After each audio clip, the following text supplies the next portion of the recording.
Good afternoon, everyone. I am joined today with Tim from Unparalleled Journeys. He is my partner down in the South Pacific. He is in New Zealand right now, and we're going to talk about Australia and Fiji today. So welcome, Tim.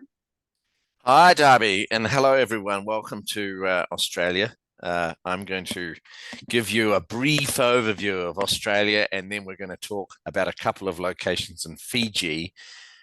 Because why Fiji? Well, Fiji is a fabulous add-on location to Australia and New Zealand, being a tropical island, and it's a great place to fly in and relax on a beach and go snorkeling and diving, which can also be done in Australia, but it's a great place to connect on your way home. Let's look at Australia. So Australia is the size of North America. So when we think about Australia and its size, think about your homeland and the size of your own country. And that leads me into the discussion on how much time do we need in Australia? Exactly. Because it's a big place. And Right. so, you certainly need 2 weeks, but you can easily spend 3 weeks. And if you look at that image that's on your screen in front of you, most people stick to the eastern seaboard, which is Sydney, Melbourne, Hobart, Cairns, the Great Barrier Reef. That's sort of the first time visitors' exploration of Australia. In the time of the year, the peak time, the very best time to go there is in our summer, which starts in, September, October through to April, May. But Australia is, because of its size, you could also visit it in June and July in the northern part from Sydney north. So Okay. it is really an all year round destination. Hobart in the south is a bit cooler. And of course, Cairns and Darwin in the north is a lot warmer. And so that's in the subtropic region. Just to give you some idea, the flight times from North America to Sydney is about 15 hours. From the West from Coast, right? from the West Coast, yes. Mhm. So you could fly from San Francisco or from Los Angeles, and it will take you 14 to 15 hours to fly down to Sydney nonstop. And so that's sort of the flight times. There's lots of, and you can fly from Dallas, of course, down to Sydney, and Sydney and Melbourne are the two entry ports, really, into Australia. And I'm how gonna, long are the flights across the country, like Sydney to Perth? yeah, good call. So Sydney to Perth is 5 hours Flight time. flight time. So Yeah. basically, it is like going across the United States. Yes, it is. It is. It is. And Perth, if you look at Perth, Exmouth up to Darwin, it's a really remote part of the country, a beautiful part of Australia. The northern part where those jagged edges are is the Kimberley region. So we have a lot of guests that go up there and explore the Kimberley by expedition cruise ship. There's no roads up there. You can only see it by cruise ship and helicopter. And Okay. that's a great part, a wonderful Aboriginal culture up there and history, rock art, beautiful parts of Australia. I wanted to start and talk to you a little bit about Sydney. Sydney is, in my opinion, Sydney is the most beautiful city in the South Pacific. The Park Hyatt on the left-hand side is a gorgeous hotel with unobstructed views directly across to a UNESCO World Heritage Site, being the Sydney Opera House, Mhm. celebrating its 50th birthday this year. I was there last week, and I did a behind-the-scenes tour with a small group of people, with 5 other people, and you could do this privately too. But it was really interesting learning the history of the opera house, and the opera house was built designed, I should say, by a Danish architect called Jorn Utzon, I and remember he never, reading about him. yes, amazing, and he never saw it finished, and Right. and but it's an incredible tour, and I really ask all guests to come to Sydney to do that because they learn a lot of history, and you get behind. It's called behind the scenes stage door, and if you're in Sydney, the Opera House has three major performing venues in there and performances every night. And so it may not be an opera, it might be jazz, or it could be Mhm. dance, or it could be theatre. And I really recommend people go and enjoy that. It's wonderful. The Rocks region in Sydney is great to walk around and explore. And the other hotel I really love in Sydney is the Langham. It does not have big views of Sydney Harbour itself, but it Hmm. is a beautiful hotel. It's more boutique. We use the Shangri-La for New Year's Eve and fireworks, which is a wonderful time to be in Sydney when all those fireworks going off barges and the bridge Oh, and the must be Opera amazing. House. And so we tend to use the Shangri-La there because it has unobstructed views across the harbour. And speaking of fireworks, this is an image that I took a couple of years ago, or probably 4 years ago now, in Sydney Harbour from the Amazing. Shangri-La. It is amazing. So, it's a wonderful time to be down in Sydney. And I know we all talk about the Sydney Opera House and it's so iconic, but so is the bridge. The bridge was Mhm. built in 1927, and there's an opportunity to walk across the top arch in the bridge, and that's Oh, that wow. image you can see there. Hmm. And I love to do it in the evening as the sun's setting in the west and the lights are coming on over the city in the east, and you really get that romantic feel of a big city. It's a city of 7.5 million people. The population of Australia, even though it is the size of the US, is only 25 million. And most Hmm. people live on the outside of Australia by the seawater Right. in a great lifestyle. We have wonderful connections at Bondi Beach, which is famous, and you can go and do a surf lesson down there. And Oh, cool. people Now, love that. how is the best way to view Sydney? Like by the water or by the land? Yeah, so really good question, Darby. So I love to get out on a boat. You can see on the bottom left-hand image, we have a great boat captain and a yacht, and he'll sail on the harbour with you, and he'll show you all these magnificent houses that you would not normally see from the land. Right. And so you sail right past the front of them, and you can see the Prime Minister's home and the Mayor of Sydney's home, and big business people like Rupert Murdoch's home, and people, all these magnificent homes that are right on the waterfront in Sydney. And then, while you're out in the harbour, you can go swimming, and we'll have a barbecue lunch, and you can go fishing. It's a beautiful harbour. It's very clean water. It's absolutely magnificent. Amazing. And, and, That and bridge I think experience looks amazing too. it is. And then you can head up into the Blue Mountains, which is the image on the top right, as a day trip from Sydney with guides. And guiding can be private, or it can be certainly with a small group, 6 or 8 other people, depending on your budget and what you want to do for the day. Great shopping in Sydney. It's very much a walking city. So you really need 3 or 4 days in Sydney. So you'll start to sort of calculate, how many days do I need in the country? A minimum of 2 weeks to get a bit of a touch of Australia and a bit of an understanding.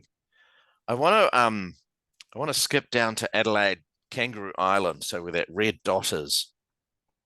And look, there's a lot of other great locations, including Hobart and Melbourne, and in on the east coast of Australia. East coast being Melbourne, Sydney, Brisbane, Cairns coast.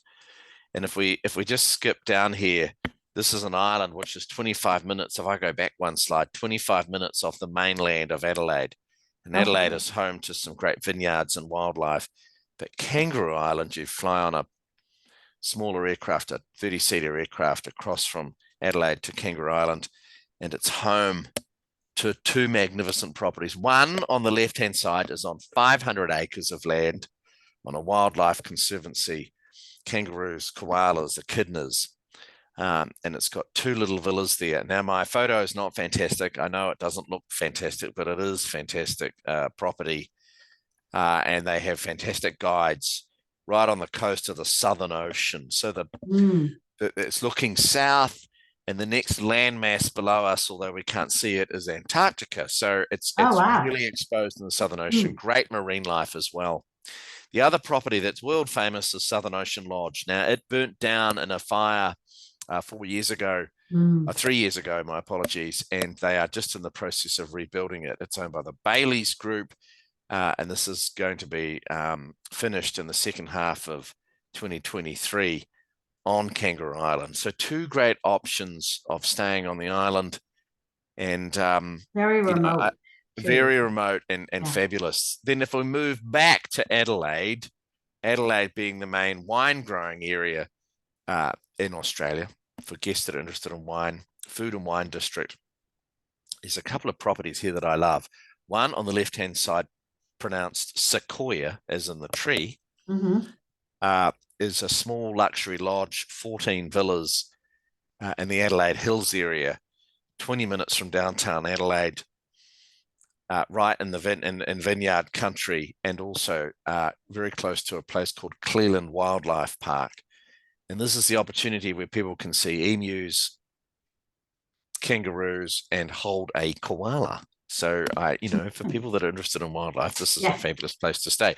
Right beside that is Mount Lofty House, which is a smaller 45 rooms, a traditional gorgeous hotel up in the Adelaide Hills. So depending on someone's budget and how much they want to spend and what style of accommodation they like, there's two great properties in the region. They both look amazing. They are amazing. And look, here's a little bit of an insight into Adelaide.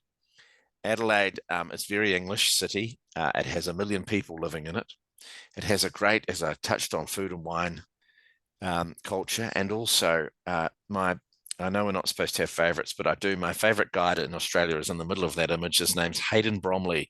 And Hayden is he's an Aboriginal, and he will guide people through the botanic gardens and talking to them about the medicinal purposes of plants when he grew up as a child. And then he'll go into the South Australia Museum, which is on the left-hand side of the middle image there. And the South Australia Museum holds the largest collection of Aboriginal artifacts. So really depends on a guest's interests as we curate the itinerary to their needs and interests. And of course, food and wine is important in this area. And the top right-hand image is the Adelaide markets, which a lot of restaurateurs would go to early in the morning and purchase their produce and flowers. And we love guests to go along there with one of our guides. Oh, yeah, that would be great. Yeah, what about it is fun. Cooking classes? Would you have cooking classes? Yeah, absolutely. And in a number of locations in Sydney and Melbourne and also Adelaide, we can get a chef in and do a cooking class and do a lunch and then eat what you've cooked and learn some of Australia's favorite dishes. And a lot of people love to cook seafood because that's big in Australia. Right. Going to the market there beforehand would be wonderful. Yes, going to the market and getting some cheeses and some fresh seafood and then preparing a fantastic lunch is one of our favorite activities in the area. Lots and lots of people, Darby, ask us, can we go to Uluru? Can we go to see Ayers Rock, as we call it, or Uluru is the indigenous. They don't realize how far away it is. It's a long way away, so you can see it. And we've marked it with that red dot right in the middle of Australia. So it's about a 3-hour flight from Adelaide, 3.5 hours from Sydney or Brisbane. So it's right in the middle of Australia, and it's a big monolith. It's iron oxide is why it is that color of red, and it sits out in the desert. And when we think about deserts, we think of a big sand plain, but the desert in Australia is quite wooded, and they have these pin oaks growing in the desert, and they have amazing flowers, but it's hot, very dry, 110. And if you're there in February, it's not the best time of the year, for example, because it's too hot.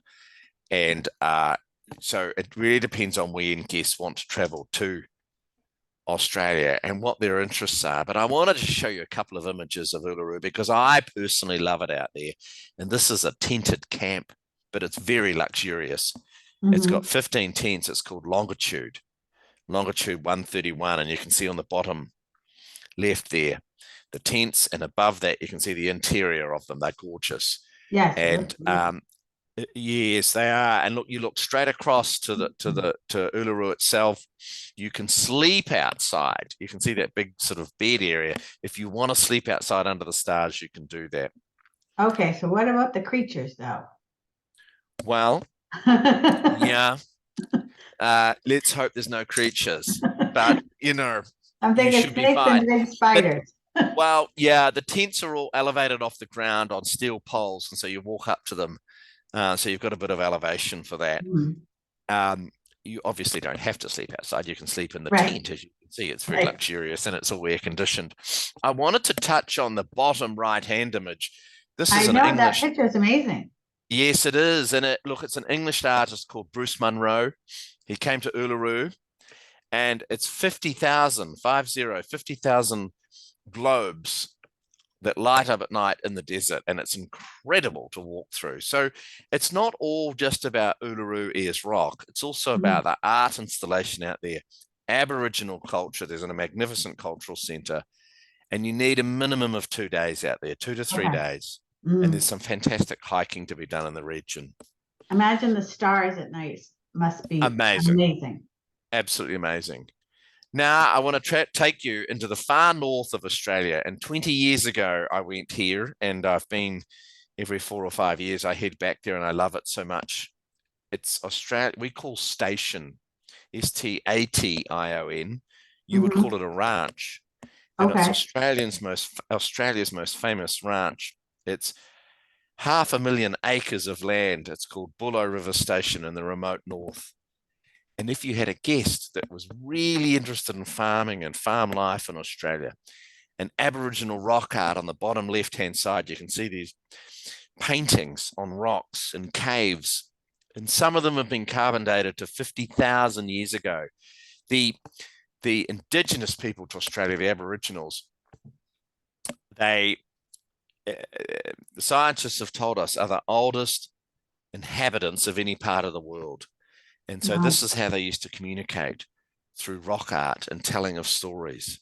And so on this cattle ranch, there is so much to do.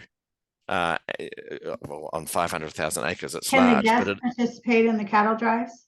yes, absolutely they can if it's Okay. at the right time of the year. Yeah. And so it's got a beautiful swimming pool. It's resortish. It's what I would call rugged luxury. Mhm. The rooms are the villas are very nice and very comfortable, but it is exploring the great outdoors of Australia and that farm life. And that's something that we like people to have an option if they're really interested in that. Mhm. And then moving to the far north, Queensland, Cairns, the Great Barrier Reef, and the world famous Daintree rainforest. So the Daintree rainforest is the oldest rainforest in the world.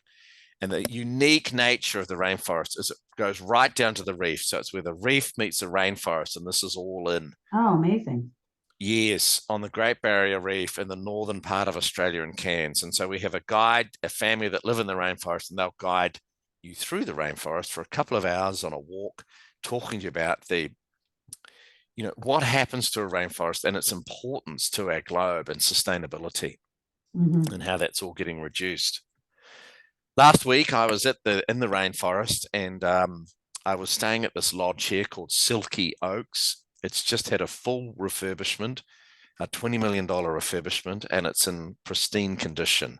So this is 20 minutes from Port Douglas, and that's where the boats head out to the Great Barrier Reef, and it's Hmm. in the heart of the Daintree rainforest. So it is beautiful.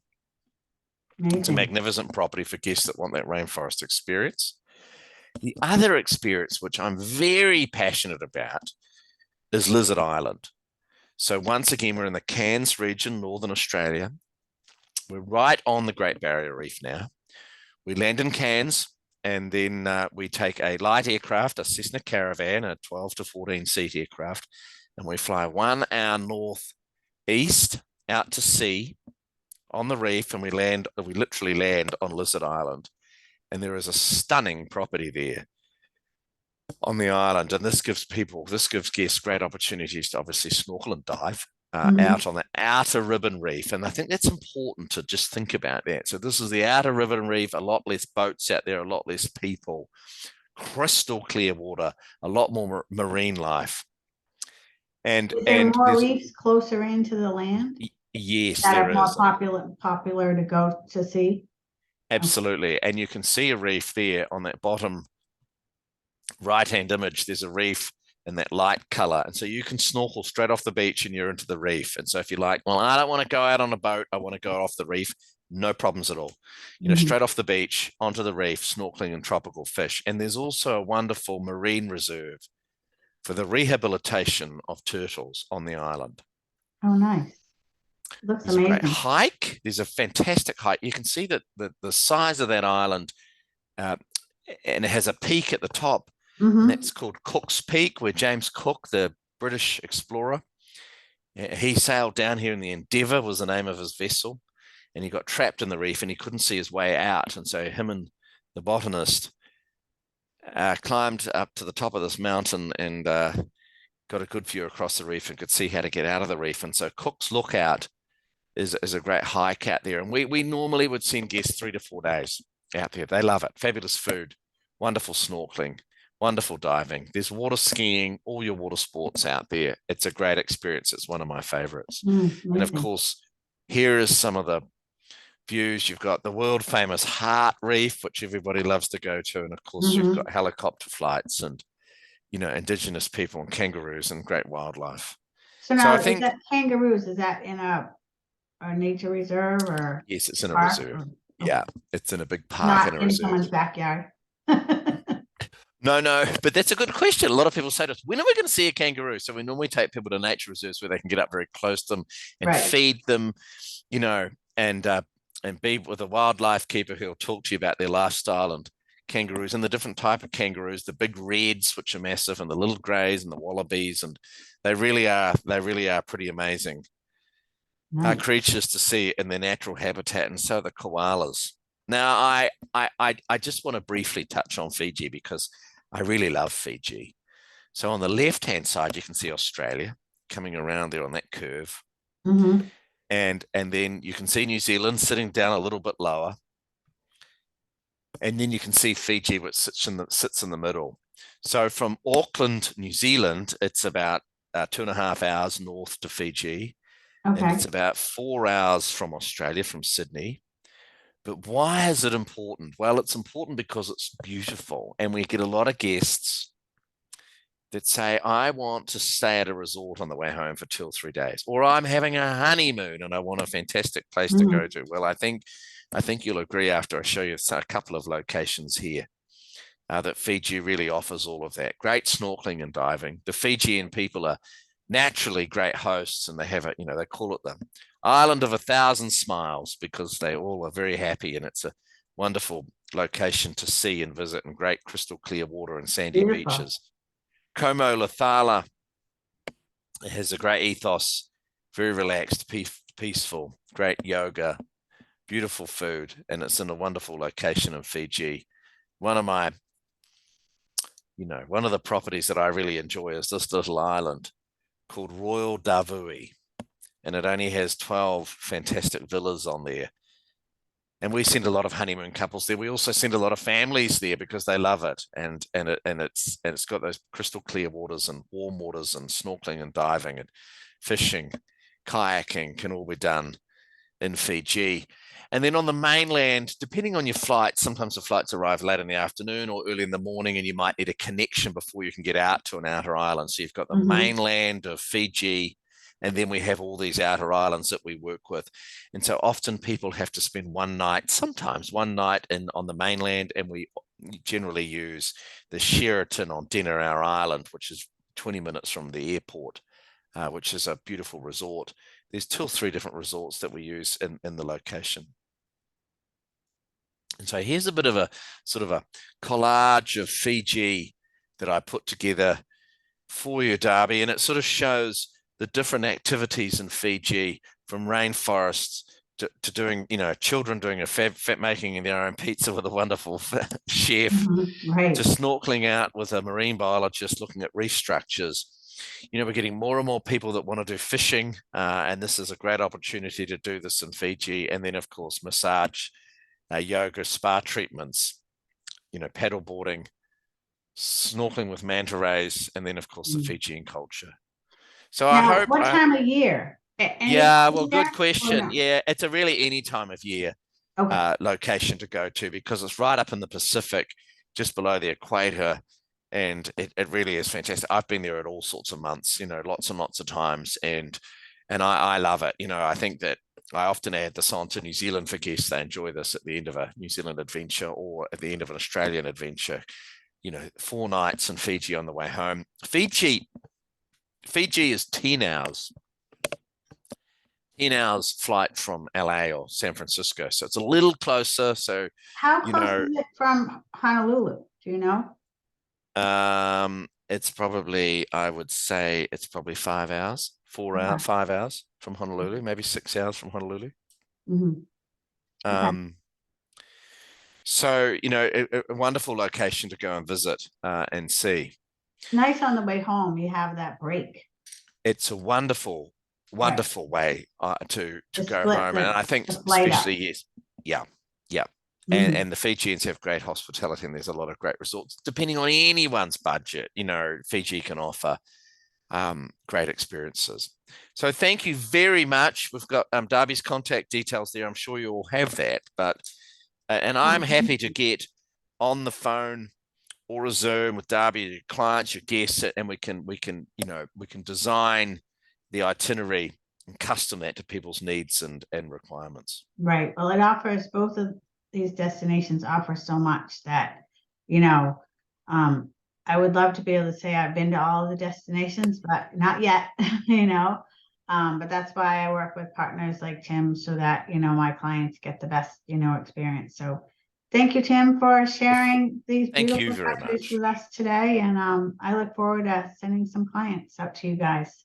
Fantastic. Thank you very much and happy holidays. Okay, thank you. Thank you. Bye-bye. I know.